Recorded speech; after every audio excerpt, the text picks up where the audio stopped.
Hey, there's Hey, Cooper. what's going on, guys? All right. Time is it? 3:0 something? 308. Only 8 minutes of technical Yeah, difficulties. We're going to call it a win. Yeah, it's my favorite caliber. like that, right? Well, thanks for joining on. Yeah, no worries. And Matt, you and I have never even spoken up until this point. Yeah, where are you calling from? Sunny Pennsylvania. Where do I find you? Nice. I'm in Miami right now. Yeah, right on.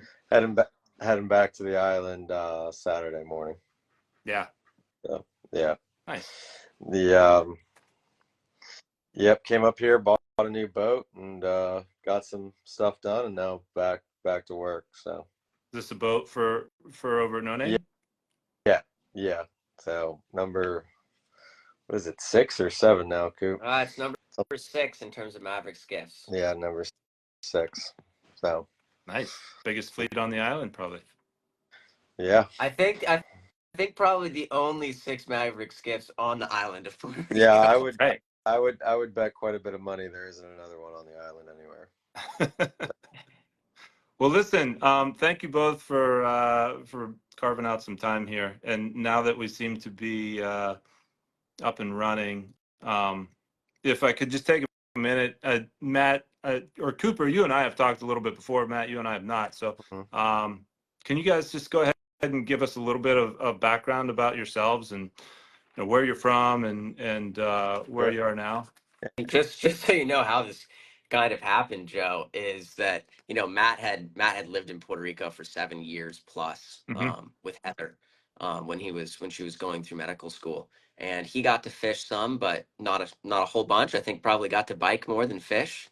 Yeah. But then Matt started calling me up like, hey, like, you want to go fish in Puerto Rico? Like, hey, let's go fish in Puerto Rico. And then it turned into buying a beater truck that ended up being the first truck at the lodge, and leaving stuff there and parking it at airports and letting it sit for 3 weeks so that we could return and pick up on our loop around the island as we fished every little town we could from paddle boards. And I just remember a time that was really cool is when Matt and I were driving to this little town called Puerto Real, and we were looking for fish, and I look out the window on my right, I'm sitting passenger, and there's got to be a school of like 50 fish over 80 pounds sitting on the beach. And like Matt keeps on driving. I'm like, dude, back up, stop up. And we get back there, and it's like, we caught 2 or 3 of them right there from the beach. And that was kind of like, we were taking pictures, and we were like, this is it. This is going to be, we're going to fish here. Like, let's fish here. And that was kind of like that was our first day ever stepping foot in what would turn out to be a part of No Name Lodge's kind of stomping grounds. And that it was definitely I don't know if I could say this live stream, whatever. It was definitely a holy shit moment. It was one of those things that kind of brought it all big together, fish and lots of them. Yeah. So you guys are just basically there to kind of explore it and have fun. And sounds like you're kind of glassing, right? Like you're just driving along looking for fish. Yeah, exactly. I mean, I remember, we had these inflatable paddle boards, and we definitely got our money and miles out of them early on before we had a skiff down there, and paddling out to these reef flats that are 2 miles offshore, and speaking Spanish to the local like pulperos, like the octopus hunters and conch guys. And I remember one of the first times I walked one of those flats, I'm out there and I'm like, how am I going to get back? The wind's picking up, like, this is not a good idea. And then there's this, guy out there. He's like 4 foot nothing. His skin's like leather, and he's got a stick and a burlap sack, and he's out there collecting octopus to sell to restaurants and whatnot. And he's maybe like, I don't know, 75 yards behind me, and he whistles and he points, and I look over, and there's just like 2 big permit tailing there, and I was like, oh my goodness, like this tarpon lodge concept just got real complicated. Then just going and like buying that guy a beer and talking to him about, do you see a lot of these out here? He's like, oh yeah. He's like, you should go over here, and here, even farther offshore, and check that out. And yeah, like Cooper said, like all that stuff that we did 3 years ago now, really early on, with just like no equipment and just that kind of like organic feel of wanting to just peek around the corner and look under this rock and see what's going on, has led kind of to our fishery that we fish every day now with 4, 5, 6 skiffs. So it's pretty wild to look back and actually see how it all came together, Yeah, how it happened. it's How it interesting to hear worked. you talk about it, because those scenarios, just stumbling upon a large pot of fish and being out on the flats with octopus hunters, it doesn't sound, the travel to Puerto Rico and being a U.S. territory, and there's a lot of things, the familiarity and the ease, but what you're describing sounds like a far-flung destination. Well, that's the special middle ground that we get to stay in here, and it's odd because you can fly into San Juan and feel like you're in a tiny Miami. Yeah, like you're Yeah, Miami, that's exactly. what it feels like. And then you drive to what's considered by locals for a long time the Wild West Yeah, over here on the West yeah, Coast, and all of a sudden things are starting to feel a lot more foreign, and yeah, the availability of a lot of produce and goods that you typically have is yeah, slimmer, and you're surrounded by a different language. Although you are in a U.S. territory with the official language being English, everyone's going to be speaking Spanish to you and with you, yeah, and it's a nice feel though, because you get to have those backup plans, like a hospital being 27 minutes away, Mhm. a Walgreens pharmacy being 20 minutes away. Those first world amenities that make operations and travel very smooth and easy, mixed with this perfect kind of cultural balance of differentness that you really like when you travel to a place that you get to experience. It's what you enjoy, when you go to Mexico and it's different to you. It's that yeah, same differentness, but on U.S. soil. yeah. Yeah, and I mean, it's where we are is even kind of far flung, even for Puerto Ricans. I mean, having lived in Puerto Rico as long as I did, I had a pretty good understanding of the island. But you also realize that, San Juan has 1 million people. The island itself has, I think, 3 or 4 million people, and a lot of them have never even been to our part of the island. A lot of them have just never been over there. It's only a 3-hour drive. Um, but it's one of those places, like we talk about all the time, that it's kind of hidden in plain sight. Mhm. And it was nice, and it was refreshing I mean, it was obviously a lot of hard work that went into it, and a lot of discovery, and a lot of just getting out there and sending it, and you wish you would see more of that in the fly fishing industry. You hear people talk, oh, there's going to be 15 lodges in Itchkalak by the end of the year, and oh, another lodge here, another lodge there, and we fish maybe. When I say we, I'm talking about, like, the whole kind of sub circle of us, and our whole all our friends and industry folks and lodges. We must fish less than 10% of the Caribbean, and there's all these places out there that are just right for people to go and explore and actually put the work in. But and you don't like to see people just following other folks and doing whatever they're doing, because there's so much stuff out there that hasn't been found yet. But it takes a kind of a leap of faith to do it. Just go down there and start digging and checking it out and seeing what you can find. So it's pretty cool. Yeah, especially when you find it in such a convenient location. It's not, Yeah, some remote corner of the Indian Ocean. yeah, yeah, So yeah. I'm not getting on a plane for more than 5 hours. No thanks. having the familiarity there, yeah. And so when you guys got down there and you find these fish, and coming from the Floridian background that you have, are you looking at it as a seasonality thing? You're saying, all right, these fish are here now, and they won't be, it won't I mean, become this month, or it's different, and that's the thing. I think when you say, um, not to take anything away from other folks and other places that they've honed their skills, or they operate as professional anglers or fly fishermen or guides or whatever, but it was obviously a big benefit to have dealt with these fish and this kind of habitat our entire lives. Like, we're not going down there trying to learn or trying to figure out. You have a pretty good concept of what's supposed to be and what is normal. And then you start, doing the math in your head and you say, oh, okay, the average water temperature changes a degree all year.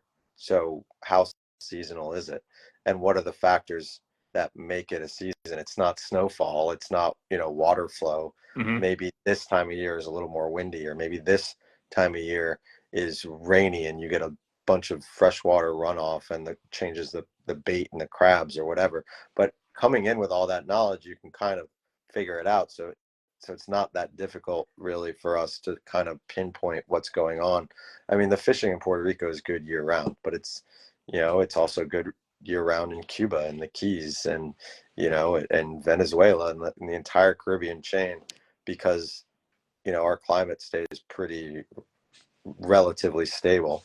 And just like Florida, you can go fish every day of the year. You might be fishing for tarpon this day and then fishing for redfish or snook that day, but there might be a better time of year. But if you really wanted to target a certain species, you could go any day of the year and probably at least find them. It might not be as good as it is in peak season, but for our seasonality, I mean, we've only kind of honed our seasons now after a couple years, based on when people want to travel and when we need downtime, and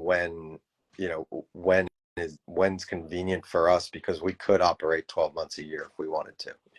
The fishing is great year round. I mean, we've had some really slow Januaries and part of February maybe, but we've had some really good Januaries and February, so it changes year to year with El Nino and the winds and the rainfall and stuff like that. But the fish are there and active, 365 days a year pretty much. So that's a huge benefit for us as well. Cooper, I think you're on mute. Yeah, Cooper, you're on mute. Am I on mute now? No, there you go. There you go. Oh, there we go. What? I had no idea. No, what I was going to say is, I mean, the fisherman science down here for us is that these fish are definitely not seasonal. I mean, they're not migratory. We think that they're moving around this side of the island continuously. So you may see some changes in pattern month to month, but it's not characteristic year after year. So like what I mean by that is there's very localized phenomenon like Matt was talking about. Maybe you got rain on Tuesday and all that fresh water pushed the fish deeper. Or one aspect that we actually just uncovered recently that we think is really changing stuff is earthquakes. As weird as that is, right? Like we're wondering how could last week we have caught, a ton of fish, or the day before a ton of fish, and then all of a sudden you're seeing the same amount of fish and they're locked up. Why are they not eating? Or they completely move spaces? Well, then it dawned on us, we have, sometimes 15 earthquakes a week here in Puerto Rico. Yeah. Very microscopic, right? You can't even feel them. But the fish feel them because, well, it travels 10 times faster through water. And what that's doing is, these vibrations, if the epicenter is right off the spot where we're fishing, it pushes those fish, we think, deeper and shuts them off, gets them scared. And they're no longer eating. So that's an example of one of these localized things. And that's why it's so hard to predict. I'll have someone ask me, hey, well, is the fishing going to be good in October? Well, you know what? Yeah, it can be. It's normally really awesome in October. Then you come down here and something weird has occurred where, 2 days we were really fishing. We weren't catching. We were really fishing hard.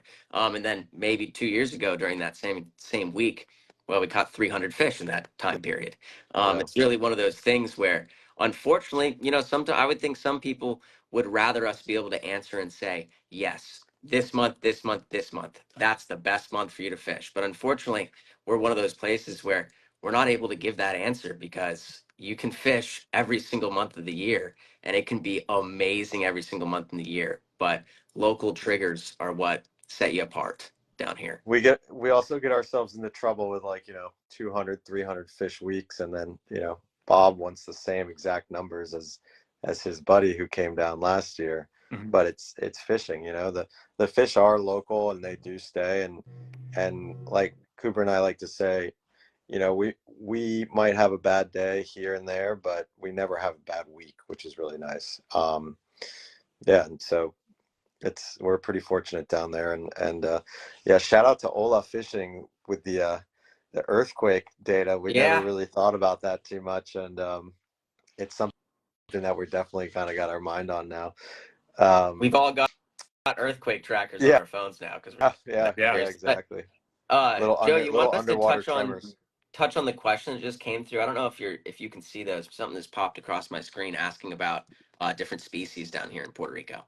Um, Oh, and yeah, just to touch on that, of course, we started this place. We thought we were going to be a tarpon lodge. Ended up being way more complicated, and yeah, we got into the permit scene because we have this unique, pancake reef atolls that are located right off our tarpon grounds where we can go and see primarily only tailing fish, and they're proper size permit, they're 15 pounds plus. They're just as jerky as any fish you've ever seen, and the fishery is technical and it's hard. It's yeah, challenging, but really rewarding when everything goes well. And can't tell you that you're going to catch one. I can tell you that you're going to see yeah, them. Mhm. But on top of those permit and tarpon, we also get snook. Snook for us used to be a really big bycatch thing. This season, things are ever improving and ever changing, and we're always hitting new spots. We always like to venture out into new territories. We've really seemed to put our thumb on some snook this year and yeah. really We have a dial it in with a lot of big ones, a lot of 30s, a lot of yeah, 35s, and even some pushing 40, which has been really yeah, fun. And top of snook, we'll have some really cool mutton shots down here. Sight fished mutton sometime, which are personally one of my favorite fish to catch on fly. On top of jacks and other bycatch things that you'll see along the way. Matt, I know you might have some stuff to add on that. yeah. We have a guy, Jeff Mulder, who's just really beating up the snook this year. He has the top 12 spots on our snook board right now, so he's kind of dialing that in, and yeah, and I mean, you never know what you're going to see. We have some giant kudas and muttons, and sometimes clients just want to go lobstering and go find some conch, and or go bribe the octopus guy with a 6-pack of beer for some octopus or fresh seafood. So I mean, we're smack dab in the Caribbean. We have a ton of variety, and every day is different. But that being, and the island has peacock bass and mountain mullet and all kinds of stuff that we could do, but it's hard to drag people away from you know 20-30 tarpon a day and tailing permit. So that's what we do mostly. Yeah, Yeah. no, that's Nick asked about understandable. triggerfish. Yeah. Matt, you want to talk about She had a Oh question yeah, about no, triggers. no triggerfish, unfortunately, or at least I haven't seen them. We have tons of triggerfish, but they're all in deep water. Yeah. I've never seen them on the flats. I don't But know. if you go to the fishmongers, those guys are rolling in with buckets full of triggerfish all the time. But for whatever reason, they just don't get up on the flats and tail like they do in the Bahamas or Belize or Mexico. Um, yeah, it's just an odd thing that we've never seen. What What's about really these cool other though species? is sorry. You mentioned muttons and snook. Are you Yeah, finding them on the flats, or are they the snook up in the mangroves? Give me some yeah. situational, Yeah, so snook are in the mangroves and pretty much anywhere fresh water dumps Mhm. out, or if there's tidal pools behind. We have, in Puerto Rico, we have these crazy, crazy big, old growth mangrove forests. I mean, we've all seen mangroves, whether you're from down in this area or you traveled to the Bahamas or Belize or Mexico or wherever. You're used to seeing mangroves that are knee high or waist high or head high, but we have 40-foot tall mangroves that are just centuries old, I'm sure. And so underneath that habitat is so complex that a lot of the times you'll be surrounded by giant snook and you can hear them in the bushes eating bait, but you just never see them.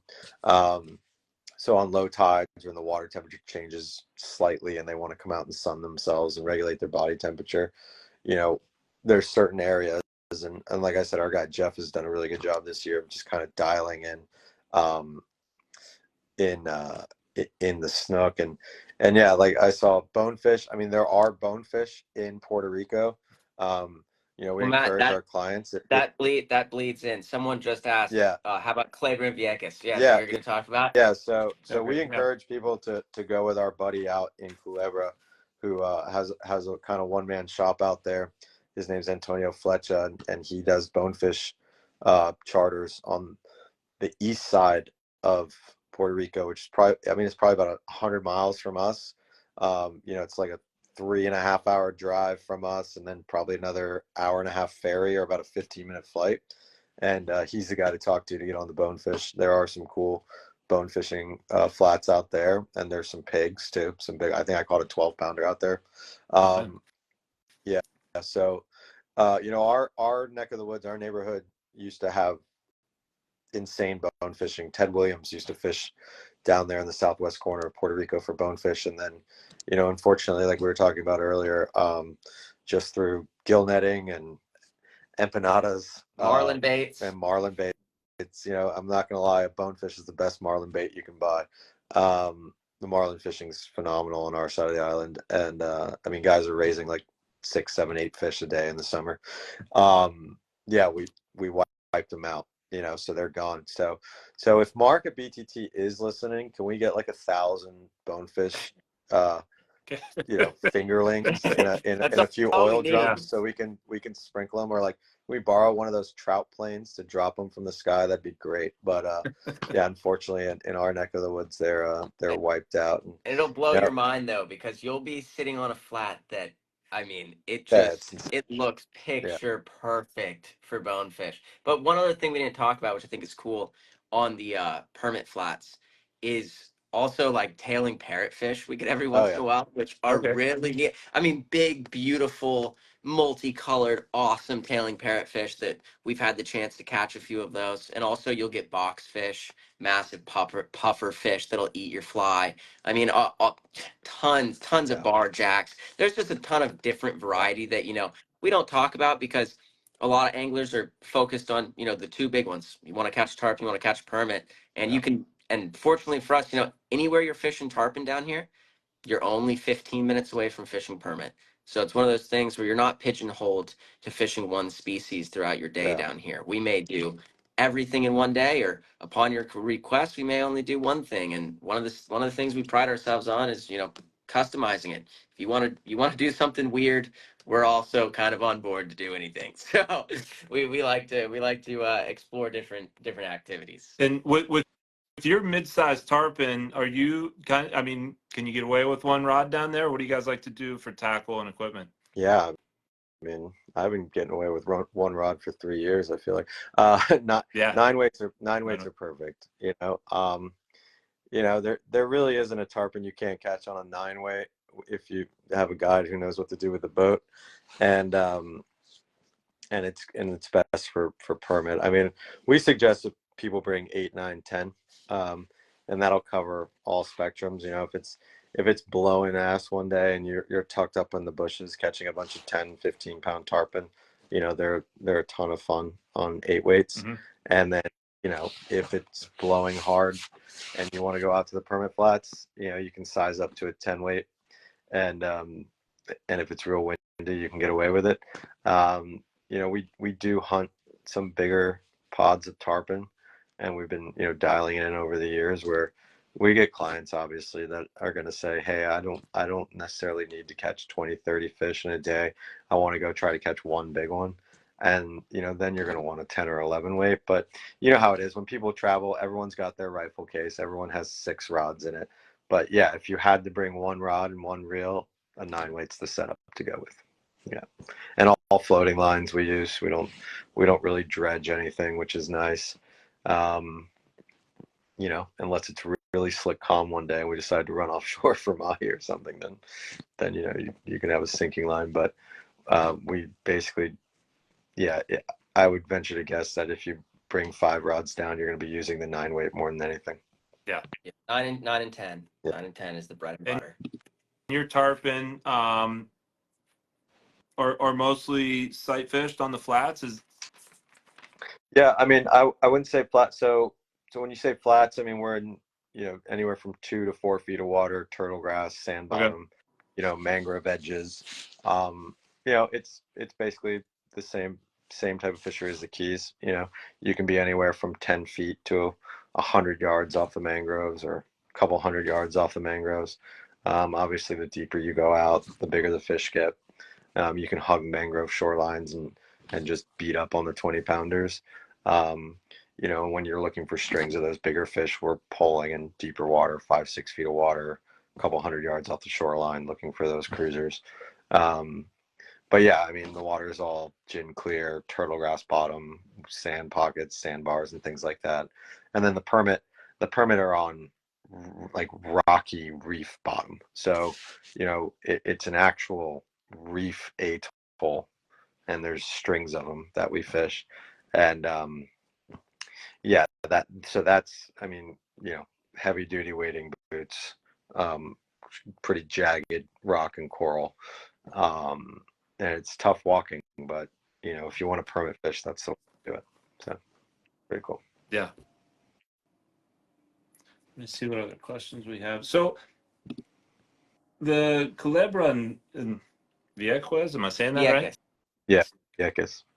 That's where a lot of folks would do their other, travel opportunities. Is that where the bioluminescent stuff is over that side as well? I mean, they're really small kind of communities and small islands. Most people would go there for a day, I'd say, as like an add-on. There isn't a whole lot to do, and you could get bored pretty quickly over there. And the habitat is very small, so you could fish the entire habitat on each island in a day. But yeah, those are island. They call them the Spanish Virgin Islands. Those are off the east coast of Puerto Rico. They're not part of the mainland, the main island, and you have to either fly or take a ferry to get there. I don't think there's any guided service on Vieques because the majority of the small habitat that there is in a restricted area in like an old Navy bombing ground. And apparently there's some live ordnance, so you wouldn't really want to be caught waiting out there with fear of going to prison or blowing yourself up. But yeah, then Culebra has some more extensive flats, and like I said, there Antonio Fletcher, our buddy, does offer guided service out there. And there's some cool bone fishing to be done out there. There's there's 3 or 4 like residential schools that kind of live there, and yeah, they're super funky. You really need a guide to go catch those things. When I lived there, I used to mess with them, and it wasn't until like you talk to Fletcher or his mentor who he took over from, who I used to fish with. These fish are eating like completely different things than normal bonefish, and like you wouldn't even guess to throw these kinds of flies and stuff, but they work. And so yeah, you definitely want to give Fletcher a call if you want to go out there and fish. Culebra's a really cool island. It's kind of like a vacation island for Puerto Ricans. They take their boats and jet skis and stuff and go out there for long weekends and go to the beach. Culebra has like 2 of the nicest beaches in Puerto Rico, so people go out there to kind of hang out at the beach. And then there's some bone fishing flats as well. It's pretty cool. Nice.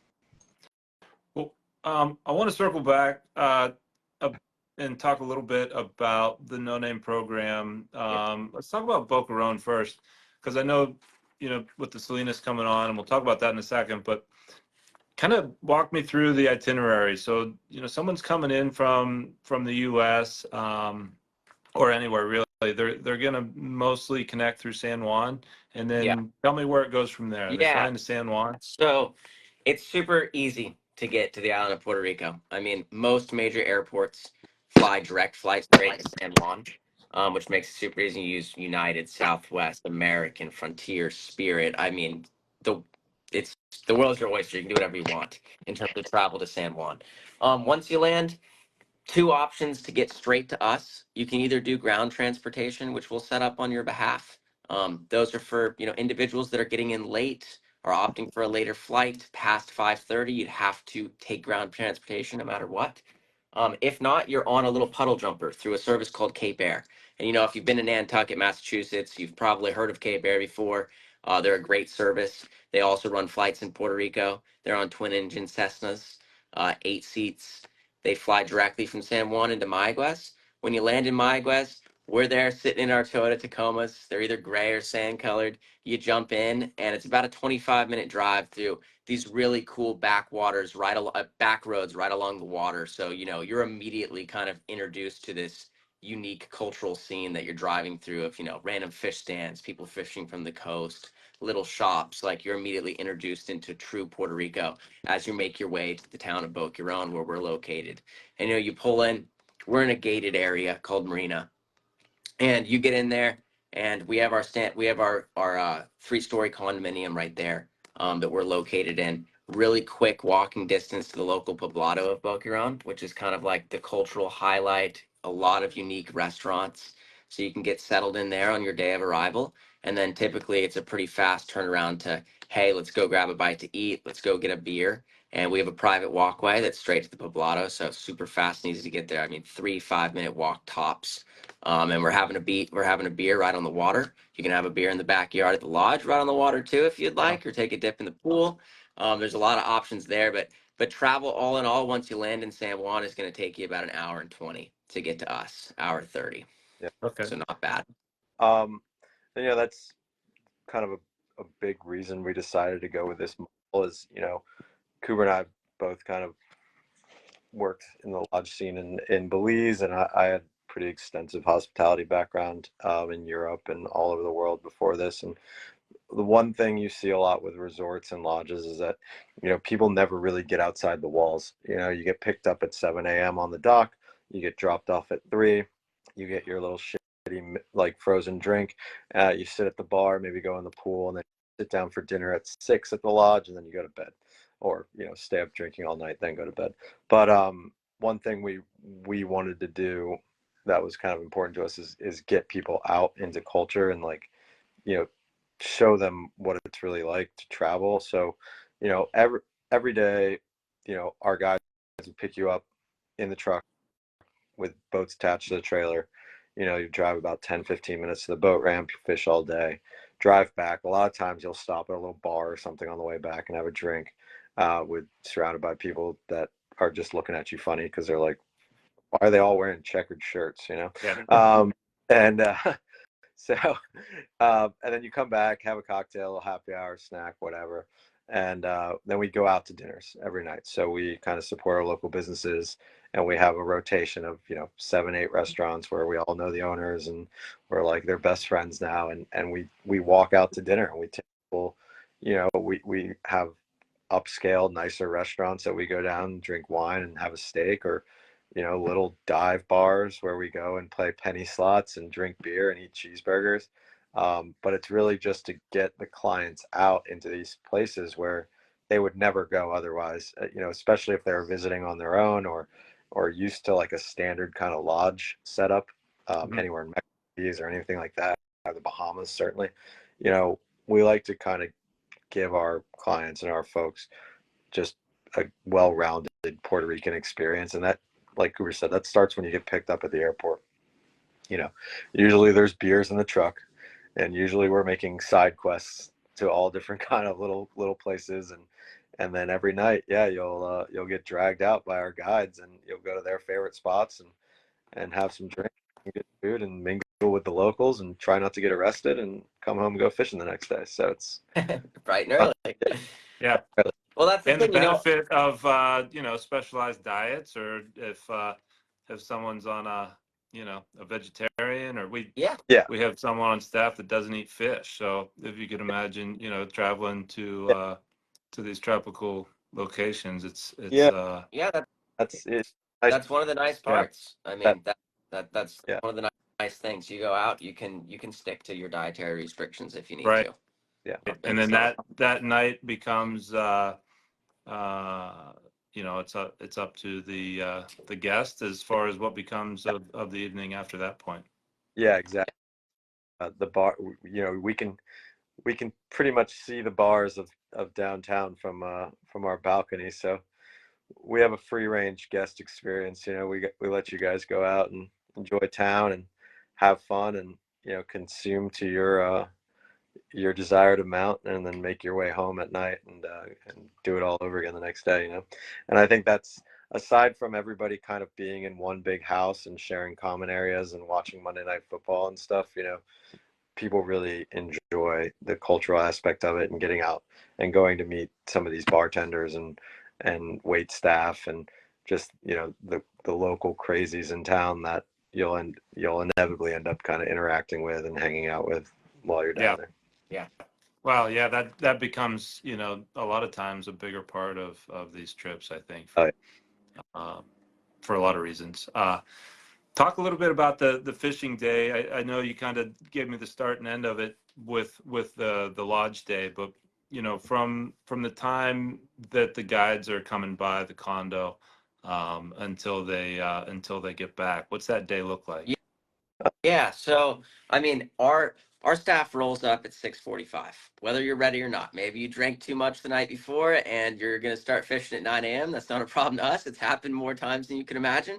But we're ready to roll, and we try to get out the door by 7 a.m. no matter what.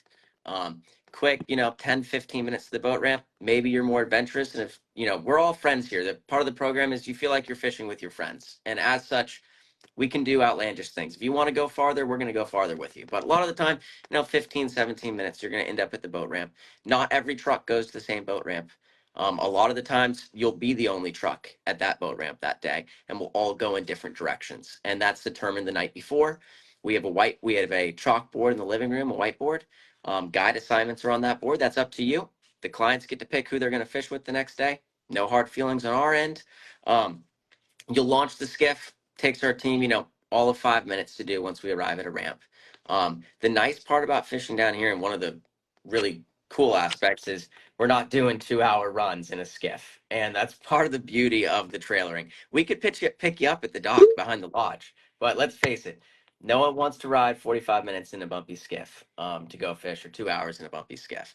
You get to the ramp, a lot of the times you're 10 minutes from the start of your day fishing. And then after that, your longest run at max is going to be 20 minutes. So we're not losing a lot of fishing time to running time down here in Puerto Rico, which gets us behind the rod for a longer time and gets to be able to catch more fish. A lot of the times we start our mornings off with tarpon fishing. It will be up to the tides and the guest preference, but a lot of the times we'll start out tarpon fishing. We'll tarpon fish until lunch. We'll have some boatside lunch that consists of either homemade deli sandwiches, up to whatever your standards are, whether you wanted cheese or mustard, whatever you wanted on it, or local sandwiches from our Panderia. They make some really good Cubans. You'll fall in love with them. Then we'll have that boat side with some beers, chips, cookies. We'll hit the permit flats a lot of the time, and by 3:30, 4, we'll start heading back to the boat ramp. And that'll be up to your guys' discretion on what's going on. Maybe it's been a slower day and the fishing's picking up at 3, and your buddy Jake that's on the back of your skiff's motivated, and all of a sudden you're fishing till dark. You never really know, but we try to get you back around 4:30 back to the house so that you can start getting cleaned up for dinner, which is normally around 6:30. And our staff will do the same. They're going to go back to their house, which is about 2.5 minutes away from you. Wash down their skiffs, get changed as well, and meet you back at the house to go to dinner and have a nice evening. Right on. What kind of water are you crossing on those short runs that you mentioned? And you're running technical polling skiffs, so like what kind of what do clients expect there? Is it pretty dry, pretty rough? I mean, it can be, depending on the weather, thing under the sun.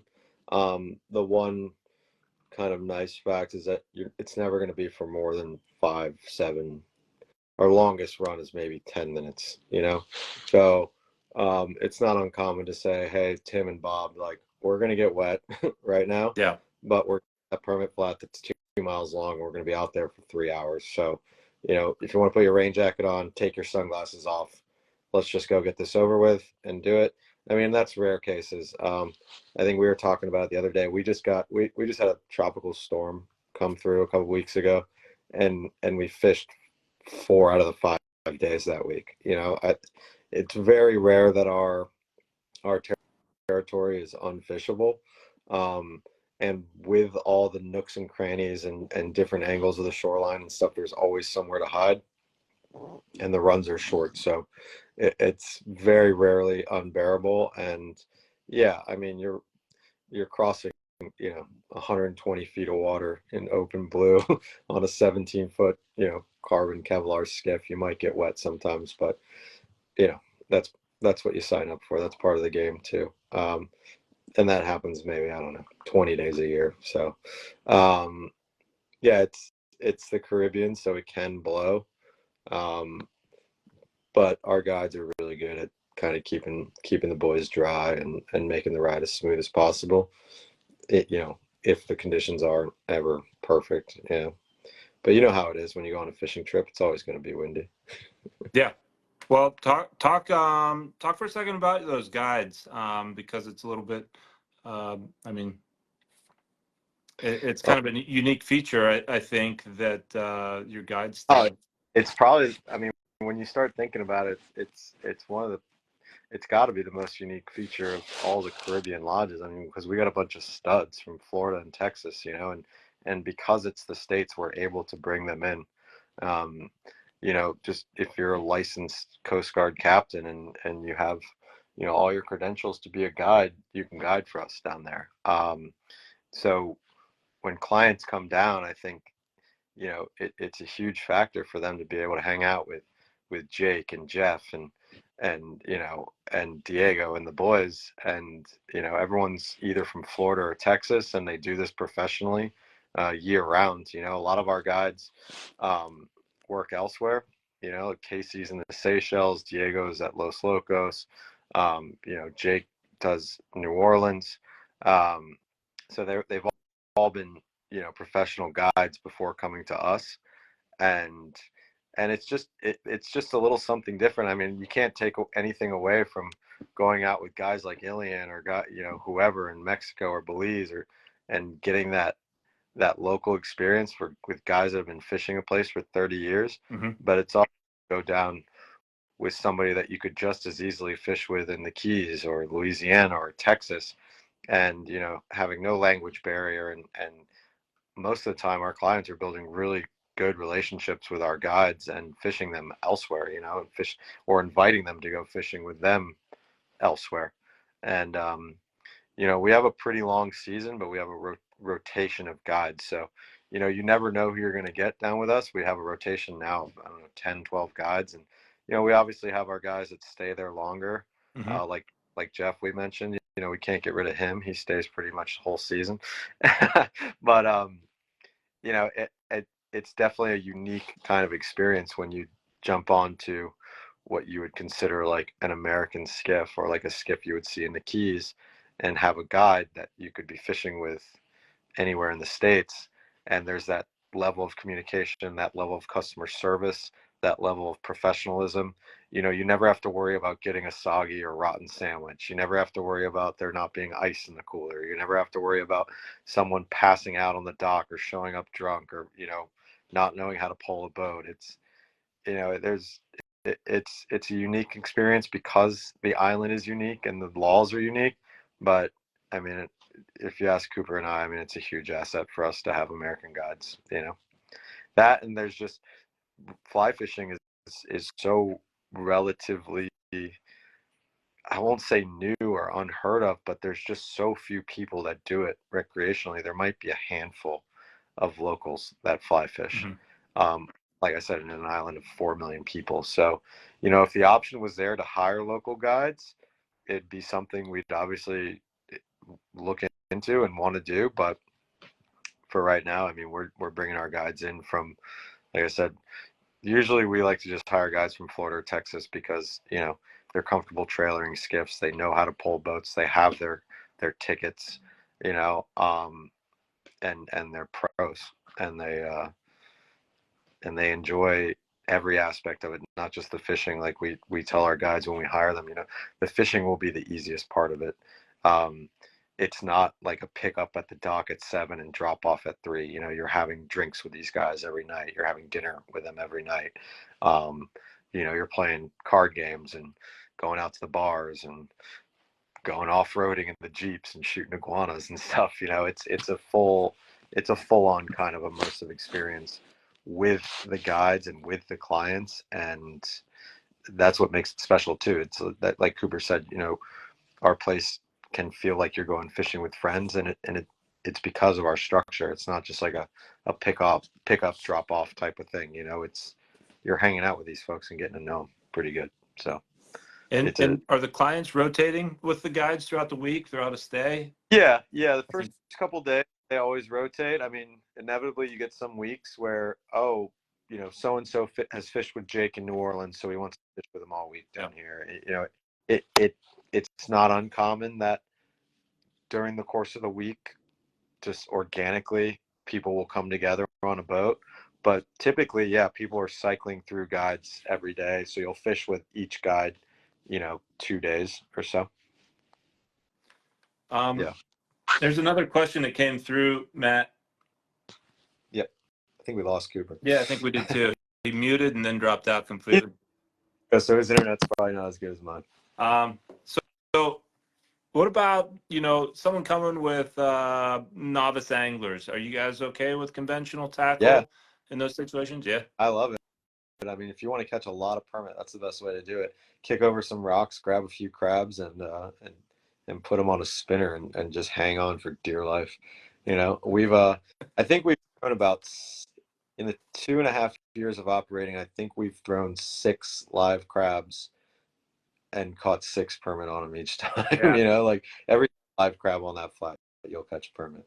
But yeah, I mean, you know, the thing that I tell folks a lot, when they're coming down, you know, like, you want to get your money's worth. Like, we're guides. Our job is to show you the fish. You know, if you want us to catch them, we can do that too.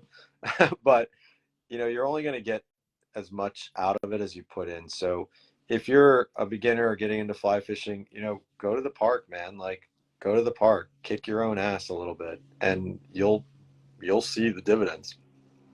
Our guides are all so good at teaching too, and improving people, and our lodge is great for that, because you're getting so many shots at tarpon that if you've never done it before, you know, there's no better place in the world to go learn how to tarpon fish on fly than our place, I think, because you're going to get so many shots. So you might break off 50 fish in your first 2 days, but by the 5th day, you're like, oh, okay, I get it now, you know? Yeah, and you know, it's a managing of expectations thing too, you know? So if you know that you're a more novice or not as skilled a fly angler, you can't expect to have the same results that other anglers, or maybe even other anglers in your week, are doing. You know, because it's not, you get guys down there that are just absolute sticks, you know, and they're going to catch everything they see.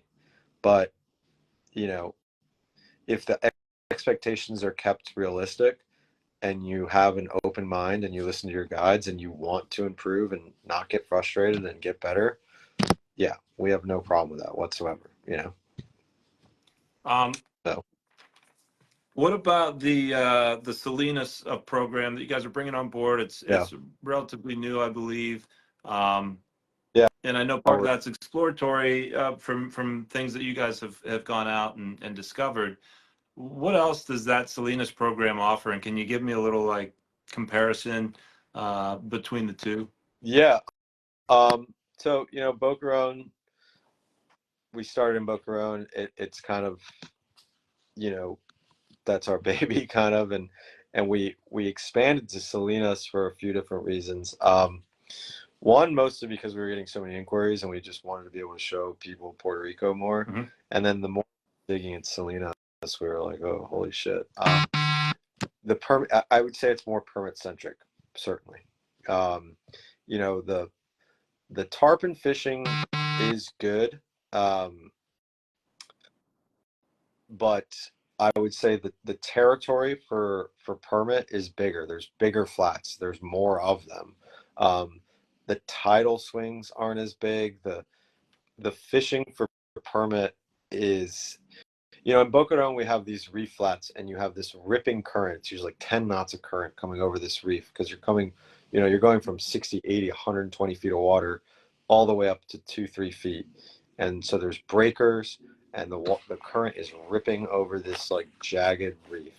Where in Salinas, you know, there's more turtle grass, and it's a more gentle shelf, and we land a lot more permit in Salinas because they don't lose them to the reef, and the habitat is just so much bigger. Salinas is also, it's bigger water. You know, we're crossing bigger water. That, you know, but that being said, the territory we fish in Boquerón is probably, I don't know, end to end, it's probably 7-8 miles. In Salinas, it's probably closer to 20. You know, there's big runs you can make out to off the coast. There's, you know, long stretches of mangrove shoreline. There's bigger lagoons, but the biggest difference I would say in the Salinas program is the permit fishing. The permit fishing is bonkers out there. I would say that if you're coming down to and you just want to permit fish, you should go to Salinas for sure. Yeah. And as far as tarpon go, is that the tarpon opportunities are there. The one thing that we haven't yet seen at is the grass that we get. So in the spring we get this push of sargassum in Boquerón, which is coming all the way like it's following the south coast of Puerto Rico and ending up in our little area, and all these tarpon are congregating there, and that's when we get these like absolutely wild days, like blitzing tarpon, where you quite literally just need to get your fly in the water and you're going to be hooked up, and then your buddy can dump his fly over the side of the boat and he'll be hooked up, and you can just be doubled up on 40-pound tarpon for 7 hours. It's usually you run out of flies and go home and start drinking by about 2 o'clock. But yeah, so, and you know, the cool thing about Salinas too is that Salinas, we're still developing it. So we're, you know, I think I guided 6 weeks out there last year, and now we're going to kind of a full program this coming year.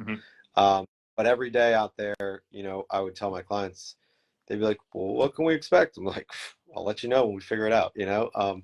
But it's cool to be able to go to a new place and check new flats on new tides and, you know, different little pockets, and oh, there they are, you know, like I think there's, you know, the permit fishing is definitely better. The tarpon fishing, if I'm being honest, we haven't done as much of it as we have in Boquerón, just because we know the are there and they're there year round, and it's kind of what we've focused on to this point in Salinas.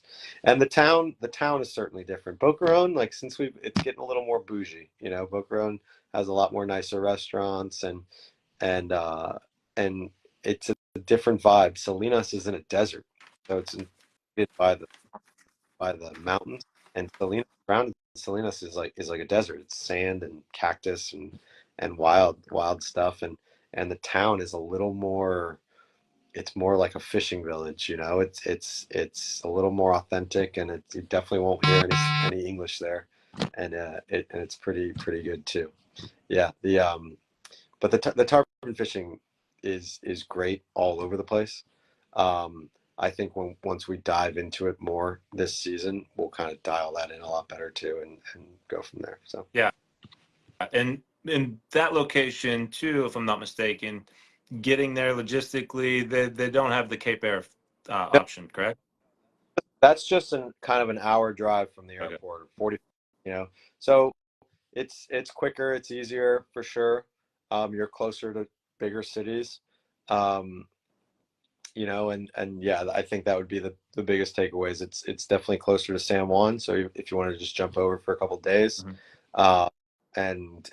and yeah, for the permit nuts out there, I think it's like a dream come true for them, because there's some flats out there that you could just walk all day, and it's mental, you know. And yeah, then the tarpon are of course there. I mean, you flush your toilet in Puerto Rico, you're going to see a tarpon roll in there. So, you know, there's plenty of tarpon all along that south coast of the island. And the rest of the guts of it, as far as a similar food program, same guide staff, same boats. Program. We stay in a big house. We go out to dinners every night. You know, the one thing I will say about Salinas as well is that pickups are by boat. So, you know, our house there is right across the street from the beach. Gotcha. Right on the strip of bars and restaurants. So there's even more like autonomy to do whatever you want there. You know, in the morning there, you'll wake up, you'll have a cup of coffee, and you can walk across the street, get on the skiff, and then boop around, you know, and go check it. And then you'll get dropped off there. The guides will go take their skiffs home, wash them up, and come over to the house for happy hour, and then go out to dinner from there. And you'll just walk everywhere from there. So yeah, it's right in the middle of town. We got a pretty sweet setup, so I'm looking forward to that next year. Yeah, and you're That- heading back. You're Yeah. heading back to Puerto Rico this weekend. Yeah, I head back on Saturday morning. So, yep, dodge a few storms on the way down there and get after it. Right. I'm trying to see if we had any other questions come in. I don't see any. Real quick, recap for me on your season. We talked a little bit about the seasonality of the fishery. Tell me about the seasonality of the lodge. And I know we already touched on, just sometimes, it works out to take a break. But Salinas, Boquerón, are both running on the same calendar. I think I lost your sound. You There hear we me go. now? Yep. There we go. Yeah, like I said, I mean, Salinas and Boquerón are very much a similar program. Everything's pretty much the same. What the seasons will differ. I think Salinas we're running next year for 3 months, basically just during the bulk of our busy season to 6 more anglers, and it's basically going to be our first like big trial run, our first kind of grind session there, where we'll run for I think it's 10 weeks straight, and that's just going to kind of give us an idea of what's what there.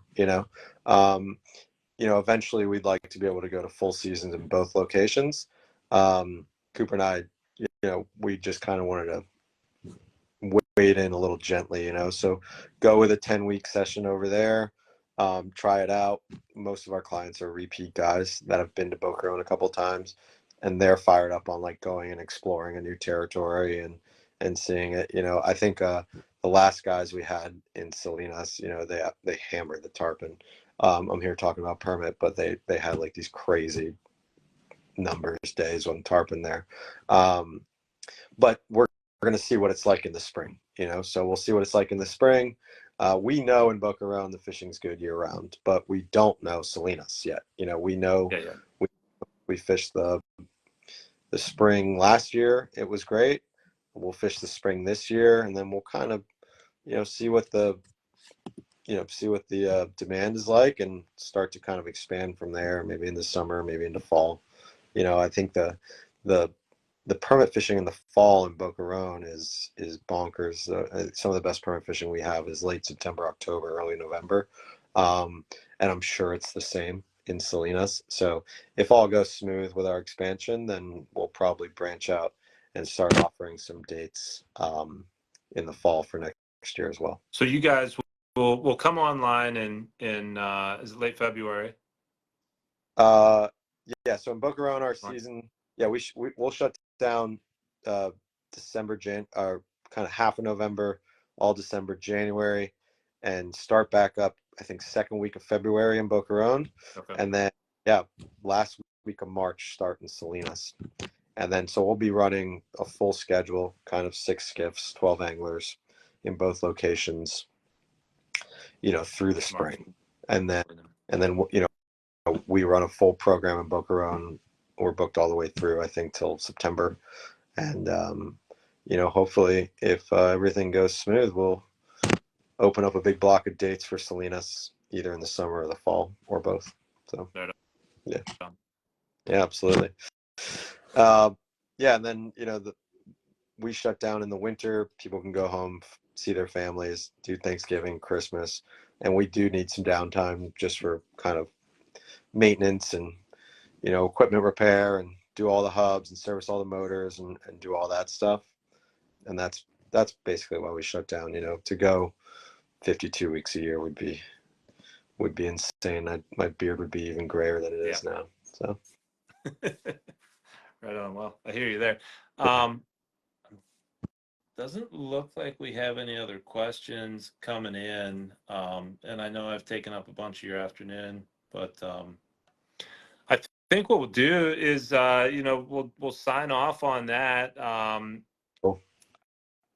I'm around for questions, and I know you guys are as well. So you know, if anyone's watching and had a question that we may have missed, can call into the office at 1-800-245-1950. Ask for Joe, and I'll be happy to get you the right answers. But for now, I'm going to let you go, Matt. Cooper, if you're out there watching, thanks for joining us as well. Yeah. And Matt, it's been a pleasure getting to chat with you and meeting you. Yeah, get down here and fish with us, man. I'm looking forward to it. I think we got something in the works soon. Absolutely. Thanks. Nice talking, Joe. Talk to you soon, Likewise. man. Take it easy. Thank you.